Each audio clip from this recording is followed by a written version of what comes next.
Assalamualaikum, hai, ketemu lagi di Dian Novitasari Channel di Inspirasi Budi.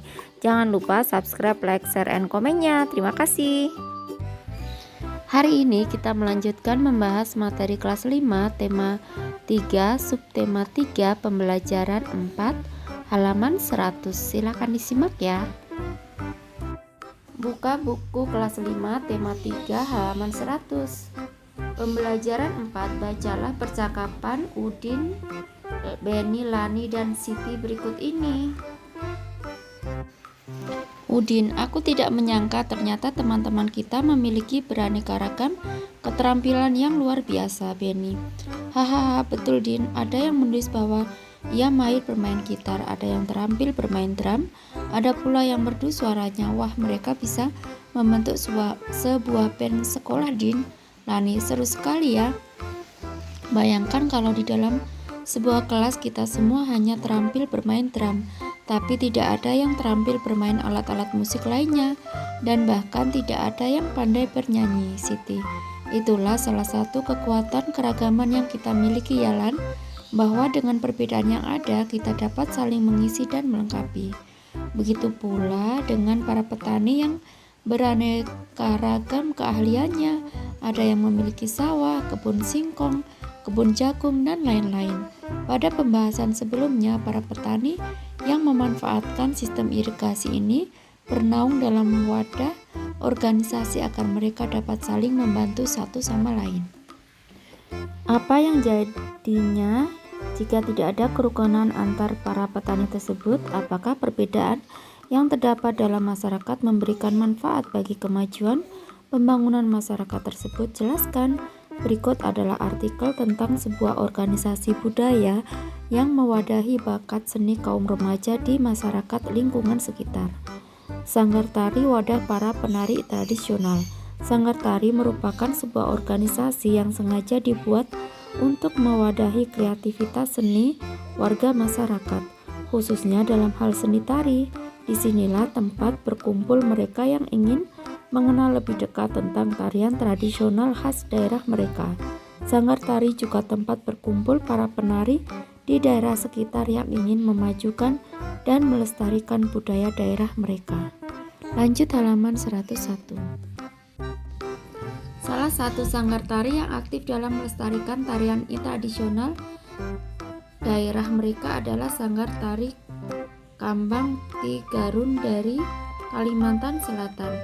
Sanggar tari ini memiliki misi menumbuhkan dan memupuk cinta budaya Nusantara, khususnya daerah Kalimantan Selatan, sehingga tetap lestari. Sanggar tari ini juga menciptakan berbagai kegiatan seni di lingkungan sendiri yang kelak dapat maju hingga ke jenjang internasional sehingga dapat mengharumkan nama bangsa. Sanggar Tari Kambang Ti Garun ini tidak membatasi anggotanya, semua dapat menjadi anggota, baik itu mereka yang baru masuk ke dunia seni tari ataupun mereka yang memang sudah lama berkecimpung di dunia tari. Hal ini tetap mengacu pada tujuan didirikannya sanggar ini, yakni mewadahi para muda-mudi Kalimantan Selatan untuk menyalurkan minat bakat dan kreativitas di bidang seni tari. Sanggar tari merupakan contoh sebuah pembangunan sosial budaya berlandaskan pada keberagaman yang terdapat di dalam keanggotaan organisasi. Sanggar tari ini pun menjalani kiprahnya sebagai sebuah wadah bagi para pemuda dan pemudi Kalimantan Selatan untuk secara positif mengembangkan bakat dan kemampuan diri. Dalam sebuah sanggar seni, para anggota umumnya mengadakan latihan tari bersama, kemudian mempersiapkan diri untuk turut serta dalam lomba tari atau pementasan seni tari lainnya. Dalam kertas gambar A4, buatlah sebuah gambar yang menceritakan tentang beragam aktivitas yang berlangsung di dalam Sanggar Tari Kambang Ti Garuan di atas. Gunakanlah imajinasimu, warnai dengan rapi. Siapa sajakah yang menjadi anggota di sanggar tari tersebut? Sanggar tari Kambang Tiga Arum beranggotakan orang yang baru masuk dan orang yang sudah lama berkecimpung di dunia tari. Berasal dari manakah anggota sanggar tari di dalam gambar buatanmu? Para muda-mudi Kalimantan Selatan. Apakah mereka memiliki latar belakang sosial ekonomi yang sama atau berbeda? Jelaskan. Mereka memiliki latar belakang sosial ekonomi yang berbeda karena semua dapat menjadi anggota sanggar tari ini. Buatlah sebuah cerita singkat tentang keberagaman yang terdapat dalam sanggar tari Kambang Tiga Arum berdasarkan pada jawaban atas pertanyaan-pertanyaan di atas. Alternatif jawabannya bisa seperti ini ya. Keberagaman di Sanggar Tari Kambang Tiga Arum. Sanggar Tari Kambang Tiga Arum, Kalimantan Selatan adalah salah satu wadah atau tempat yang digunakan untuk menyalurkan minat bakat, kemauan, dan kebiasaan dalam menari baik itu tarian tradisional maupun modern. Keberagaman di Sanggar Tari Kambang Tiga Arum terlihat dari anggotanya yang merupakan orang-orang yang baru mengenal dan yang sudah lama berkecimpung dalam dunia tari. Selain itu, keberagaman juga dapat dilihat dari para penari yang ada dalam sanggar yang memiliki bakat dan kemampuan yang berbeda-beda. Sanggar tari merupakan sebuah contoh swadaya masyarakat untuk pembangunan sosial budaya di daerah mereka. Lanjut halaman 102.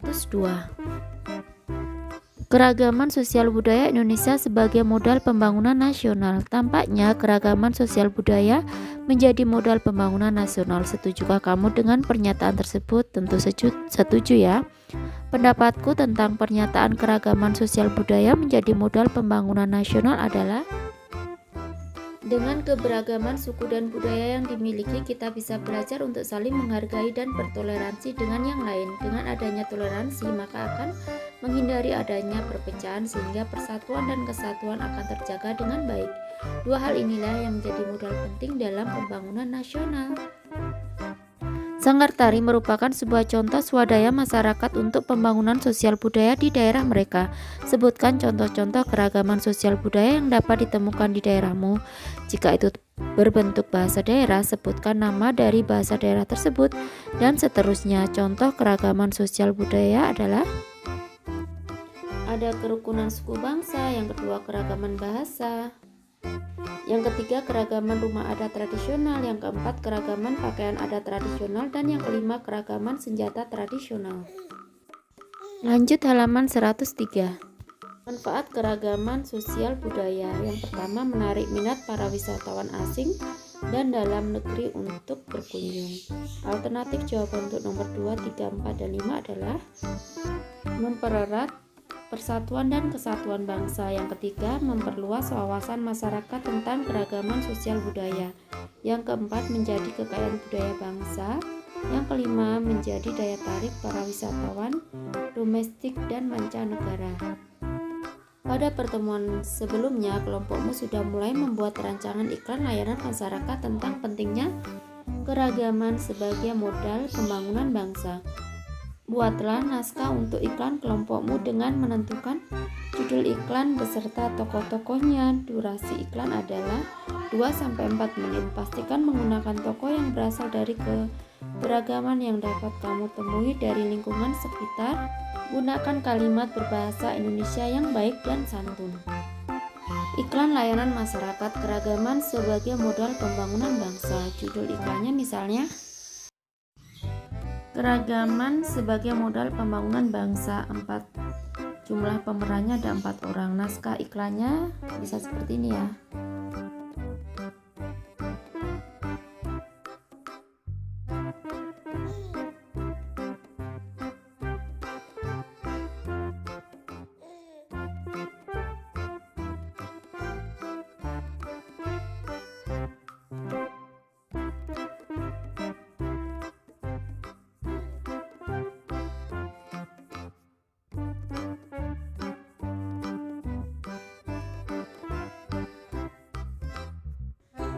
Kata kunci iklan: keragaman sebagai modal pembangunan bangsa.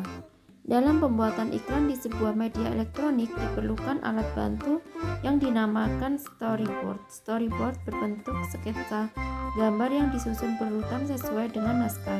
Dengan bantuan storyboard, kita dapat menyampaikan ide cerita dengan mudah kepada orang lain. Hal ini sangat penting agar setiap pihak yang berperan dalam pembuatan iklan memiliki pengertian yang sama dengan apa yang kita kehendaki. Buatlah sebuah sketsa gambar berdasarkan naskah atau storyboard. Alternatif jawabannya bisa seperti ini ya.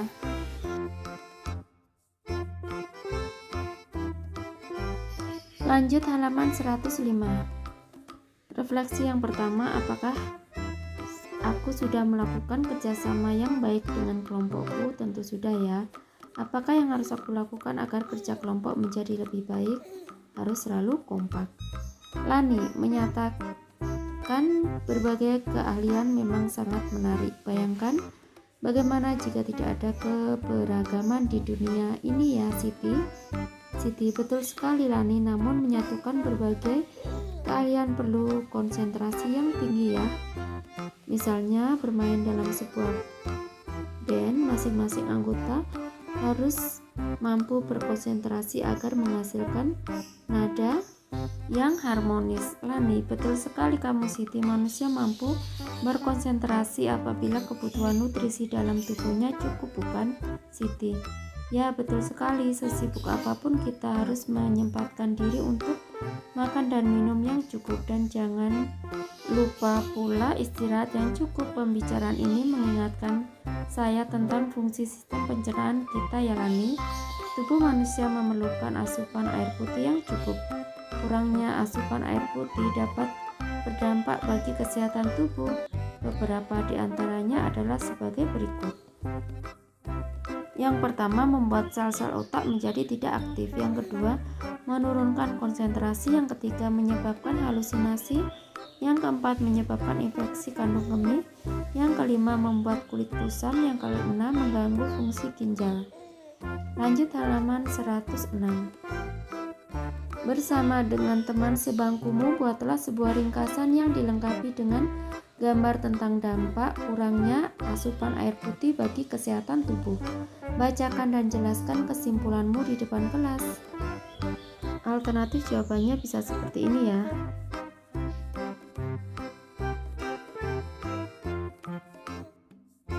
Bawahnya, ayo renungkan kegiatan belajar manakah yang ingin sekali kamu ceritakan kepada orang tuamu hari ini. Mengapa kamu ingin sekali menceritakannya?